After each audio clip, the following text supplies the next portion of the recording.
The river is the two of spades. I go ahead and check it over to the opponent yet again, and then they don't think too long before deciding to go ahead and bet 425.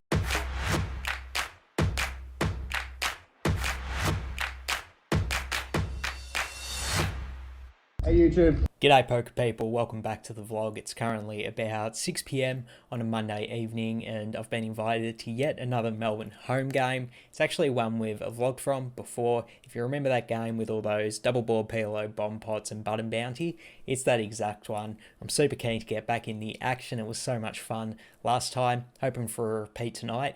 In fact, I'm so keen to get back into the action. I don't want to waste any more time. Let's go. Welcome back. I've wrapped up the game from the Monday night and now we're going to go over some of the more interesting hand histories I played in the session. The game did play as a 1-3-6 and yet again we had the button bounty in play as well as PLO double board bomb pots every single time anyone won the button bounty. So as you can imagine, massive action-packed session and plenty of interesting hand histories to go over. So without any further ado, let's get into it.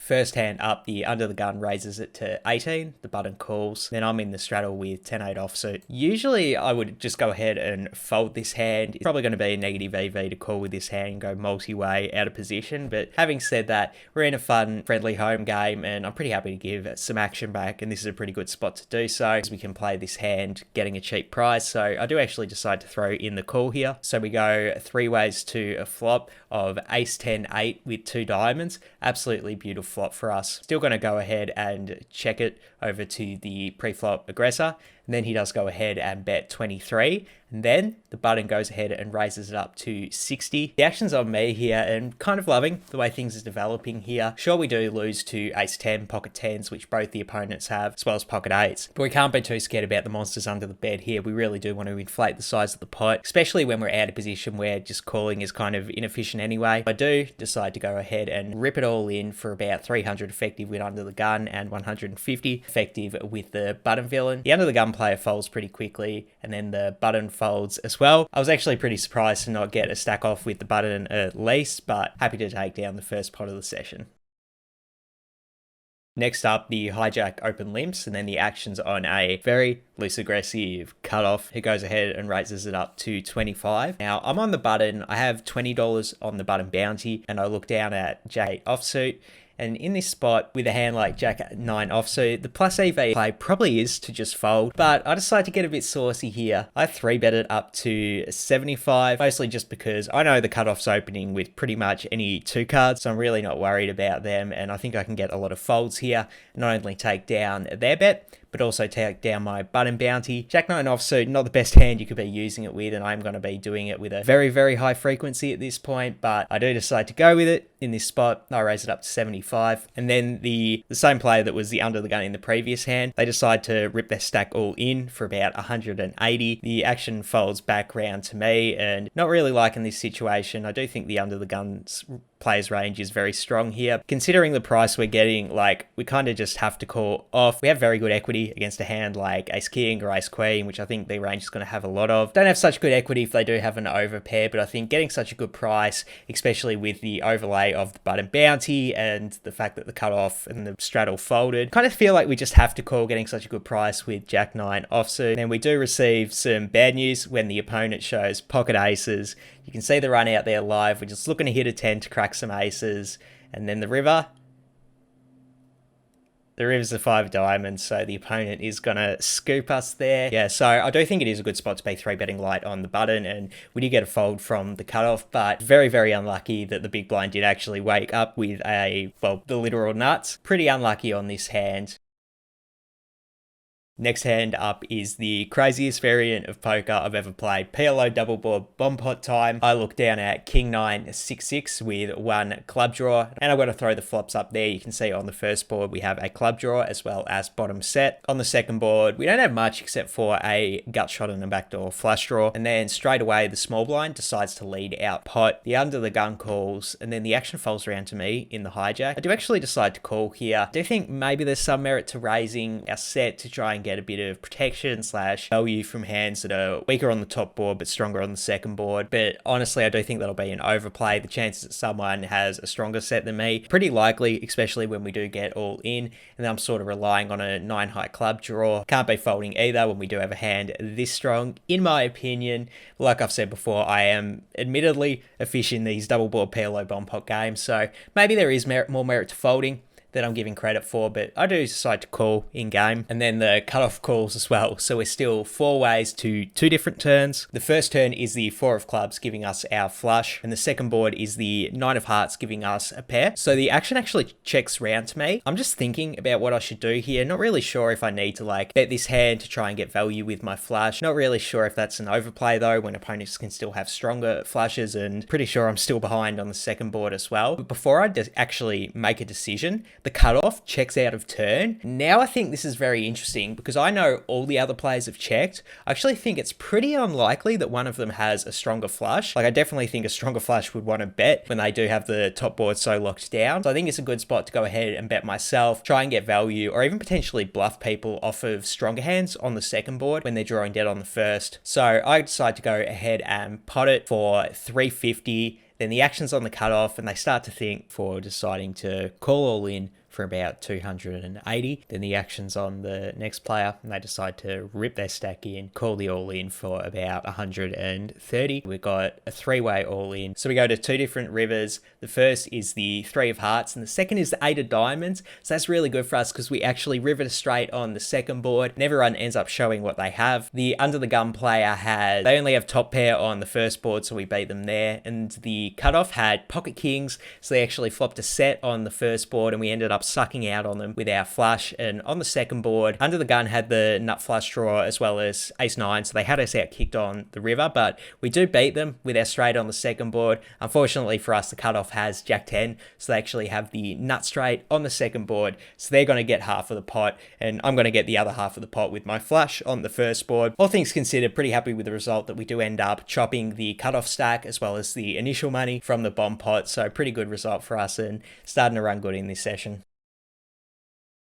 Next up, we've got yet another PLO double board bomb pot. I am in the hijack. I look down at Jack 997 with 1 diamond draw. I'm going to pop both the flops up there. You can see very strong flops for us. We do flop a set on the top board as well as a diamond draw on the second board. The action checks round to a loose aggressive low jack. Goes ahead and pots it for 70. And the action's on me, and I think it's an interesting decision whether we want to call or raise here. Being a bit fishy in these games and kind of new, I really just don't want to fall into the trap of overvaluing my hands and playing this like a set in Hold'em would be. I do know it is a bit weaker here since any of the other opponents can have pocket kings or like a combo draw on the top board, and if we do get all in against that range of hands, we're kind of in trouble. The front door flush on the second board is a good insurance policy though, so maybe we do have enough equity to raise it up here. Not really sure, but whatever the case, I do decide to play a bit more cautious and just call here. And the action's on the cutoff, who calls us well. The action gets back to the button, and they decide to rip it all in for 195, and then the small blind, who only has about 130, calls the all in. The big blind ends up folding, as does the low jack, who originally pots it, and the action's on me. Not sure what the better play is between just calling and going all in. We're 300 effective with the cutoff, who did call as well. I guess their range is a bit weaker, so if they pocket kings, maybe they'd raise. Maybe we don't have to worry about them as much as we do the other 2 players, so we could just move it all in and then just hopefully called or bluff out a worse hand on the second board. Not really sure what the right play is, but yet again, I do divert to the more cautious play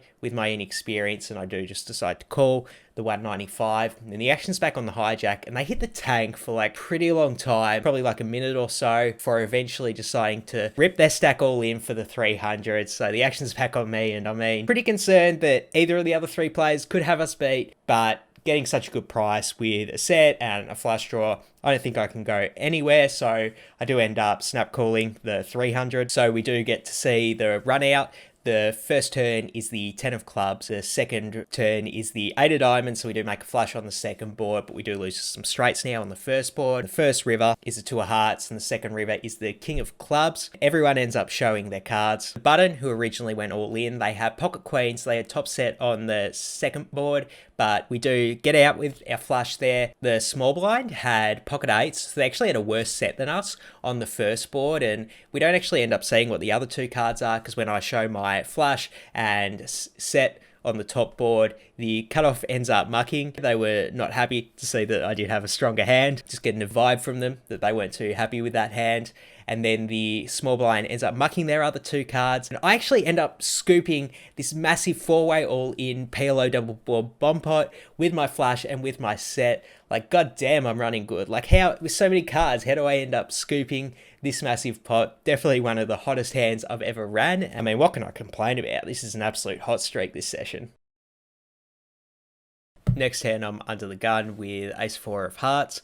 I decide to raise it up to 20. Then the action gets round to the same loose aggressive straddle we've been mixing up with all night, and they decide to throw in the call. The flop is king 7-6 with 2 hearts, so we do flop the nut flush draw. The opponent checks it over to me, and on this board, when I raise in early position, I think it's a good spot to have a range bet, just because we're going to have all the strong kings in our range and our opponent isn't. I go ahead and make it 15. Definitely want to size down here. Then the action's on the straddle, and they don't think too long before deciding to throw in the call. So still heads up to the turn, which is the 5 of clubs. Great turn card for us. We do now have an open-ended straight draw to go with our nut flush draw. When the opponent checks it over to me, I definitely want to keep betting with a hand that has this much equity.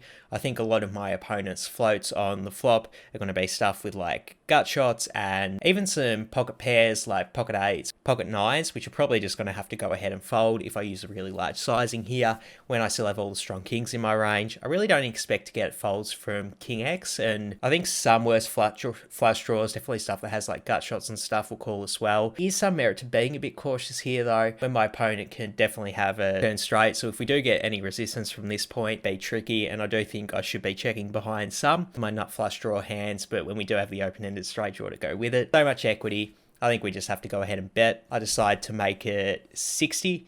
Then the action's on the opponent, and they don't think too long before actually showing us queen offsuit face up, and they haven't folded yet. They eventually do decide to lay down their hand, and then of course, since that, you know, they showed us our hand, we have to show them ours, and we show the ace-4 suited, and they're actually ahead with their ace-queen, so definitely happy we pulled the trigger on the bluff on the turn and got them off their ace-high.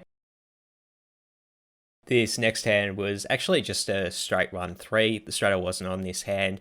And then 3 players limp, including the button. And they have about $35 on the button bounty at this point. The action's on my small blind with pocket 10s. Definitely going to go ahead and ISO raise here. In game, I decided to make it 25. And I actually think this is probably the biggest mistake I make all session. Like, that is way, way too small. And I'm going to get called every single time and then play the pot out of position. Especially when the button has like $35 on the button bounty. I really think I should even be making it like 50 if I have any chance of trying to achieve fold equity, and honestly I think the button would still call 50 and I have the button bounty on, so pretty significant mistake only raising to 25, but that's what I did in game, and then literally all of the limpers call. So we go 4 ways to a flop of Jack 10-7 all clubs, so pretty good for us. We do hit a set. Now the action's on me, and I think we have a pretty interesting decision whether we want to bet out or just check our hand. The reasons I would like betting are we can get a ton of value from like a 1-card flush hands. You know, if someone has ace of clubs, jack of diamonds, for example,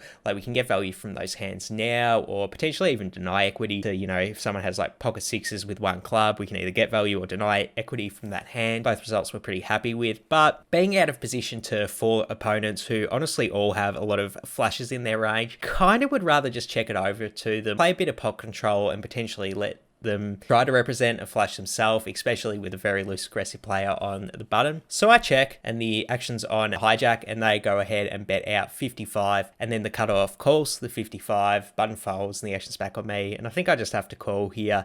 Definitely still worried all of my opponents could have a flush. And then the turn is the king of spades. I go ahead and check it over to the previous street aggressor. He thinks a bit before deciding to bet again. He goes ahead and makes it 175, so pretty big bet there. The cutoff lays their hand down, now the action's on me, and I think I definitely have to just call here. The opponent is literally representing that they flopped a flush, and they do have a lot of flushes in their range, so I'm kind of inclined to believe them, but we're still ahead of some bluffs and do have outs to improve to a full house. So I do throw in the call and just really hope the board pairs on the river. It doesn't. The river is the two of spades. I go ahead and check it over to the opponent yet again, and then they don't think too long before deciding to go ahead and bet 425. Like I said, all throughout this hand, very concerned that they could have flopped a flush. I think they're going to be limp calling with a lot of hands like ace-2 suited, ace-5 suited, ace-6 suited, even like king-9 suited, stuff like that as well that have made flushes. I think they're going to have way more hands like that than they do have hands like, ace-jack offsuit that has the ace of clubs, nut flush draw that they're going to be bluffing with. I don't think they're betting a worse hand for value either. I think they have a made flush here the vast majority of the time. Really don't want to pay them off, especially for 425. So I do end up laying my hand down, and then the opponent does end up mucking their cards. So not sure if we were correct in the fold or not, but I think in the long run, this is the good play. The chances my opponent had a flush were very, very likely. So that was it for the session. We did end up playing about 4.5 hours there. It's a weeknight game, and most of the people playing the game have normal jobs, unlike myself, so they had to wake up early in the morning. So we ended up buying into the game for 700 after topping up after that Jack-9 hand, and ended up cashing out for 700 after I gave the dealer a tip to make it a nice even number. So we exactly drew even on the session, $0 profit. But then I got home and I actually found a 100 chip in my pocket when I did top up after that Jack-9 offsuit hand. I bought in for 300, but then I just put it back on my stack, so it was like less than 400, which was the max buy-in, and I put it in my pocket and then forgot about it when we were doing cash out. So yeah, I should have won 100, but I was a fish and didn't check my pockets first, so ended up breaking exactly even on the session. That's how I played though. In terms of my gameplay grade, I'm going to go with the C+. I wasn't really satisfied with how I played during this session. I think I made a lot of silly mistakes and I was sort of on autopilot for a lot of it. The biggest mistake, in all honesty, it was that pocket tens hand when I only raised 25 pre-flop. I think I'm losing a lot of potential EV there by not using a larger raise size. Maybe I'm able to fold out like ace-2 of clubs pre-flop and I end up taking the hand down, either pre-flop or with a c-bet or something like that. So yeah, definitely kicking myself for that one, but can't go too bad, like to an F grade or anything. I do think I made a disciplined fold with pocket tens on the river. The vast majority of how you win or lose in these double board PLO bomb pots is just how you're going to run in those pots in particular. And I did run very, very hot, especially with that four-way all in, and I'm not even sure if I played it right. I was playing it very passive. I don't know if that's good or not. I'm really judging myself on that, but I think for the Hold'em hands, wasn't playing that great. I wasn't even attacking button bounties as aggressive as I should have been, despite that one Jack-9 offsuit 3-bet, which was a mistake, which also contributes to the lower grade here today. Just wasn't on my A game and pretty unfocused and sort of just more vibing with the people, having fun, and less so on the playing good poker for this session, landing me on a C+.